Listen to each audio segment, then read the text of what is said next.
Hello and happy Tuesday. Happy test number 1 million of me trying video podcasts. This is available on audio and video, so whatever is your fancy. If you want to jump over on video and watch me talk in person, watch me talk over your computer or screen or device, whatever. You can jump on over to YouTube, and all of my episodes are uploaded there, which is great. But if you're down and you're digging just the audio version, that's cool too. I am fine with that too. I support you. All right. But today I kind of want to get ahead of the curve here. For those of you that don't know, I think only a few of you actually know, I record my episodes in advance, because I need to schedule things and, life is chaotic. So I schedule my shit in advance. Right now I'm recording on May 9th. All right. May 9th is the state's recording. This will come out for you sometime mid-May, which is okay. But I kind of wanted to get ahead of the curve and talk to you guys about something. We're going to chat a little bit. We're going to chat about some shit. Because I got invited onto a podcast for the first time ever, which was exciting. And the only reason that I got invited onto the podcast was because of a comment that I made on a viral video that the podcast host posted. And the reason that I want to talk to you guys about this is it's like just in case I'm painted out to be like the she-devil whore, to kind of explain things a little bit better, because I get fucking nervous during interviews, let me tell you. And when I talk and I make jokes unnecessarily, it doesn't go well for me. I need to get better at interviewing, because it's easy to talk to myself. It's easy to talk to myself, and it's hard to talk to other people, especially in an interview format where it feels like you have like the spotlight on you, and you have very little control. Again, I guess it's the idea of releasing control, which we all have problems with. I have that problem. But the video in question that I'm talking about will start from step one, from square one, where this all started. I commented on a video that this podcast host posted and went viral on TikTok. Single women over the age of 25 are referred to as leftover Christmas cake, in reference to items that remain unsold and no longer desired after the 25th. Japanese people are very clever, and no one can come after me in the comments because I'm Asian, so you're like criticizing my culture if you criticize what I'm saying. Women that were single over the age of 25 were called or labeled leftovers, air quotes, leftovers. They were considered like, leftover food, which is very insulting, I think. But, I commented because I was like, oh, okay, LOL. Well, I'm going to be 28, so I must be beyond the leftover stage, whatever that is, like throw her in the trash, right? So I was like, oh, okay, well then I must be beyond leftovers because I'm going to be 28. And for those of you that don't know me, I'm 27, all right? 27 turning 28. And, he responded to me and he was like, hey, do you want to be on a podcast? And without thinking, I was just like, yeah, sure, and being that I have my own podcast, I was just like, oh, this could be a nice change of pace to share my opinion. So I was like, okay, this is cool. But as the date was set and we got closer, I started to get super nervous because I was just like, shit, what did I do? Because I started to see this guy's content and it seemed very not in line with how and what I believe in, right? Which is basically like everybody should follow this rule if they want dating to be successful. And if they don't, that's the reason why it's not successful. And I don't believe in that. And the only reason I don't believe in that, people, is because I believe that different things will work for different people, and the same shoe won't always fit different feet. All right. You have to figure out what works for you. And I think it all starts with being honest and true to what it is you fucking want. All right. So that being said, during the interview with him, or the episode recording, he had asked, what I thought the problem with dating was. And my response, like I just said, was the fact that I believe that people aren't honest with themselves and what they want. They aren't pursuing what they want. They're pursuing the mainstream of what is socially acceptable, right? And it's always been like that. Human beings just want to fucking fit in.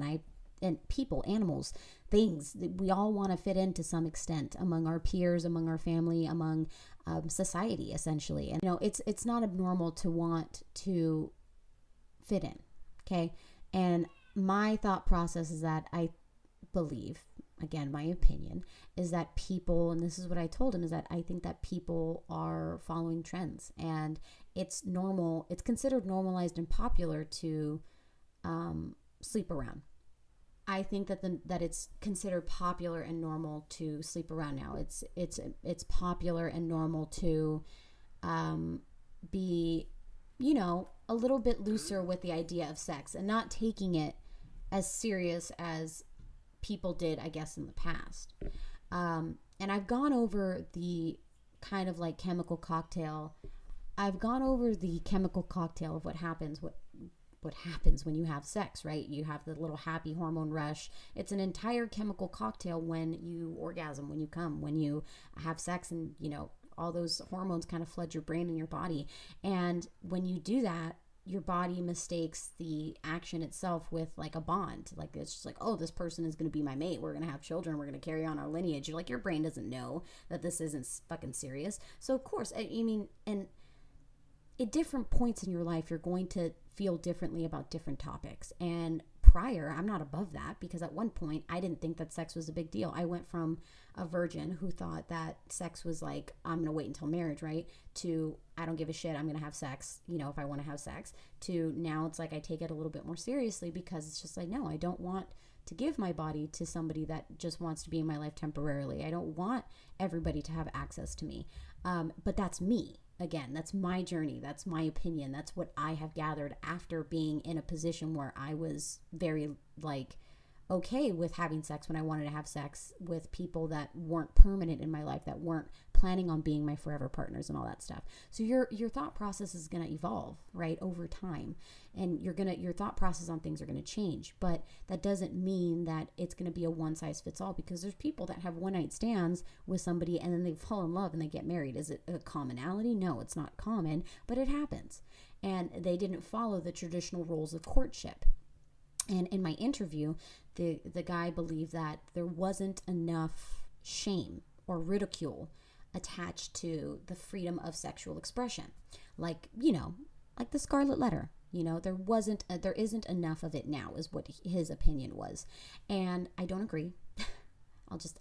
I'll start everything with saying that I don't agree with that. I think that shame didn't stop anybody from doing anything.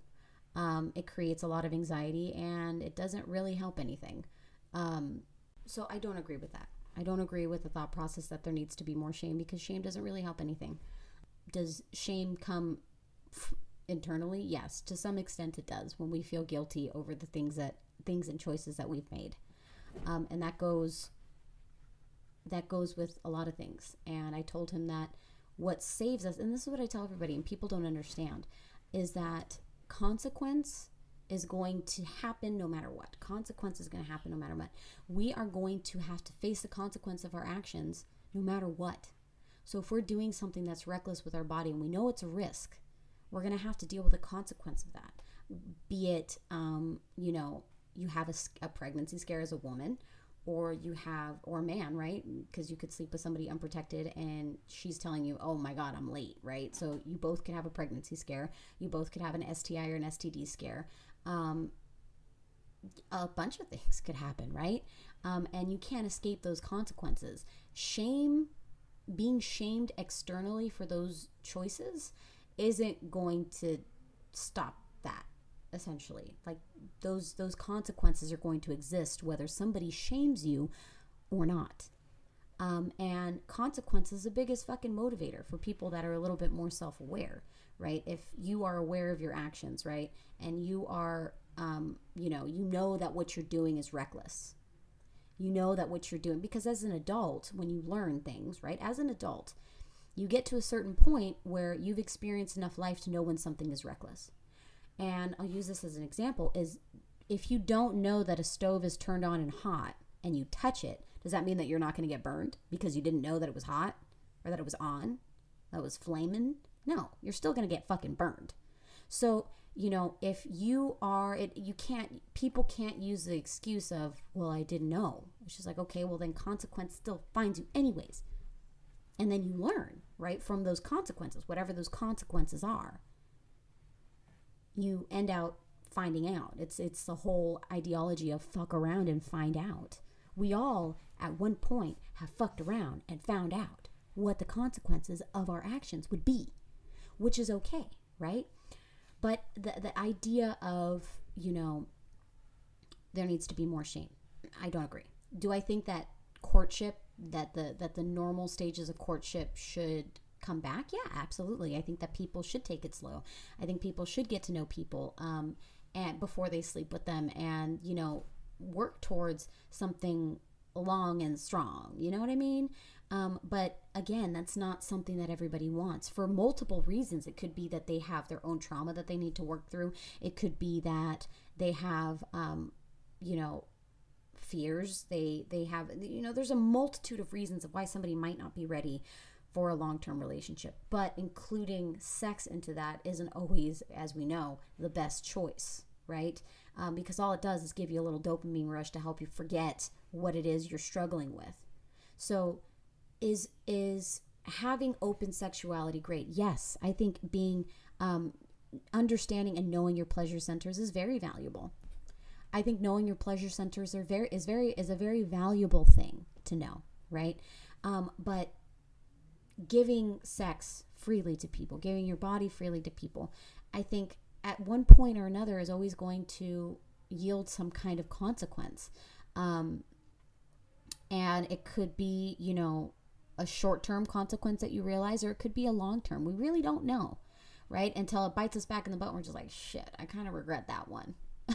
And this isn't to say that I think that all casual sex is bad, because when respect is realized, when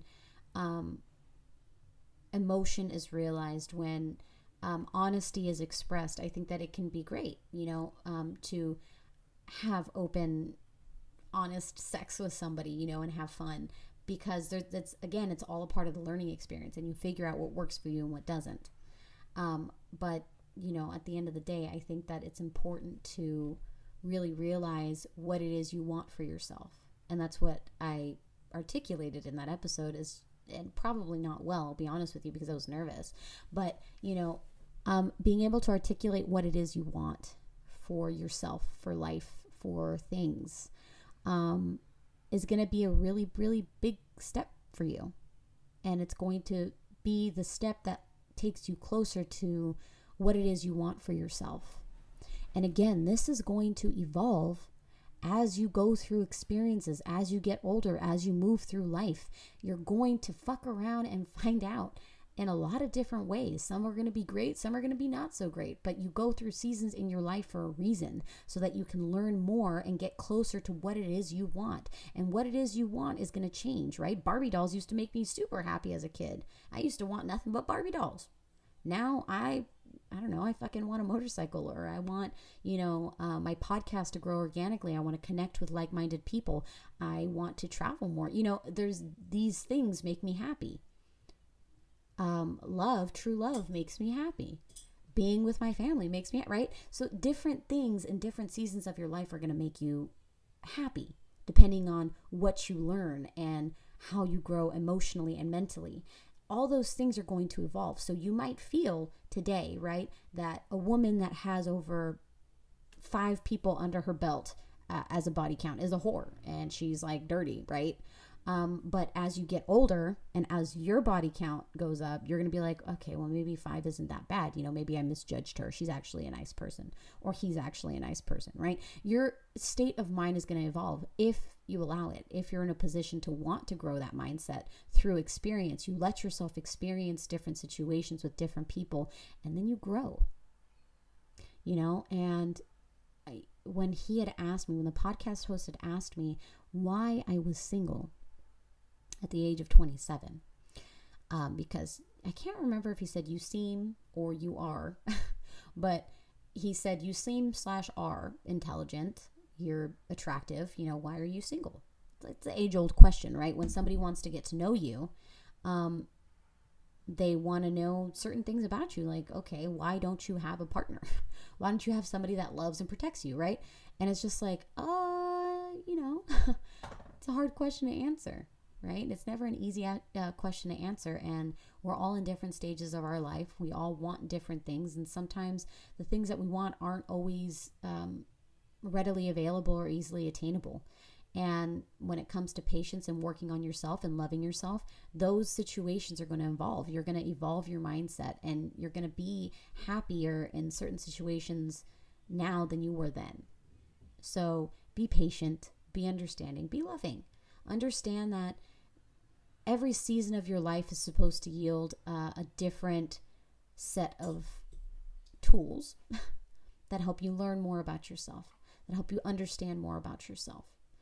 Don't be hard on yourself. Understand that what works for one person might not always work for another. So if Hinge helped your girlfriend or boyfriend find their partner, forever partner, it might not work for you. I mean, it might not.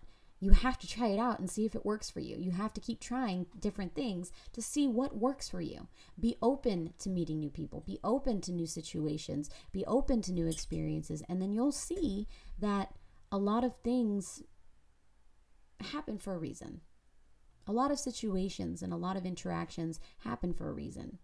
And if you listen, if you pay attention, if you are open to learning and growing, then you're going to see your situations for what they are, which is a learning experience. You know, be honest with yourself. Love yourself. Be kind to yourself. Be kind to others. And honestly, I believe you'll go far. We'll evolve together. Anyways, yeah, that's all I got. This is going to be the conclusion of today's episode. Again, if you haven't already, please subscribe to my new blog, The Daily Potato, where I'm going to be posting all sorts of shit from holistic healing to spiritual thoughts and happy vibes, good vibes, all that shit, recipes. You know, I love all of that shit. And if you're into that, then please feel free to subscribe. And, you know, I'll be posting blogs often, just to, you know, get words out on a paper and, you know, write shit, because I like to write, right? But yeah, I hope to do more video episodes like this. We're going to see how this works, and we're going to see how much I have to fucking edit and do all that shit. But clearly these episodes are going to be a little bit longer, because, you know, technical difficulties and, you know, all that shit. But other than that, I think that's all I got for you. Yeah. All right, guys. I'll see you next Tuesday. Bye-bye now. I gotta wait, gotta stay, gotta know if I see you